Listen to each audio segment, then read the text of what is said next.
This story comes to us from KFOR.com out of Oklahoma City.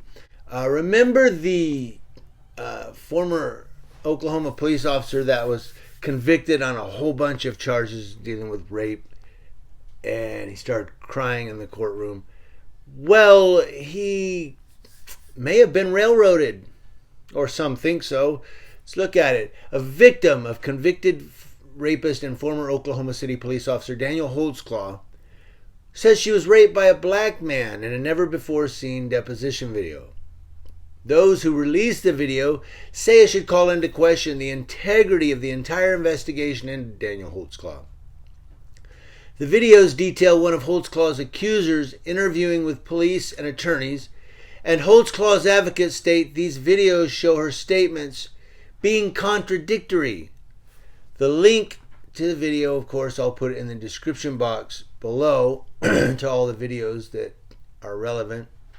A statement supporters of Daniel Holtzclaw say should blow the lid off an entire Oklahoma City police investigation, saying this accuser's contradictory testimony, quote, exposes how OCPD railroaded Daniel by soliciting sexual assault allegations and pinning them on him. Between 2013 and 2014, the then Oklahoma City officer was accused of raping and sexually assaulting 13 women while on patrol. Would you raise your right hand, please?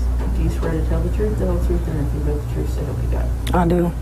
In 2015, he was convicted on 18 felony counts and sentenced to 263 years in prison. Remember that? Of those, 62 years were based on the allegations of Ellis Smith alone, who said she never seen him before trial. So I don't know who that. That's the guy. Okay. Well, I don't know, but Ellis Smith told investigators in 2014 it was a black man. He was in a black and white police car. He was a black man. Okay. He was in a black and white police car. This video from 2014. Ellis Smith speaking to investigators describing her attacker as a short black man with a darker skin tone than her own. How tall are you? 5'11". Holtzclaw's advocates pointing out that the now 35-year-old is a 6'1" Japanese-American man, saying, quote, detectives solicited and procured wrongful allegations specifically from at-risk black women. The sworn in the above entitled cause do upon our oaths find as follows.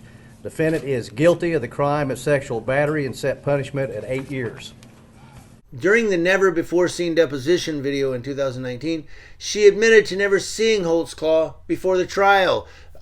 That's the guy. Okay, I guess. Is that the guy? He's pretty tall right now. I don't know.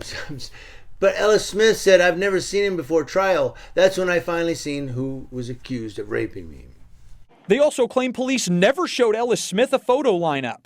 Now, during never-before-seen deposition video of Ellis Smith, she admitted to never seeing Holtzclaw before until trial. I have never seen him but before trial.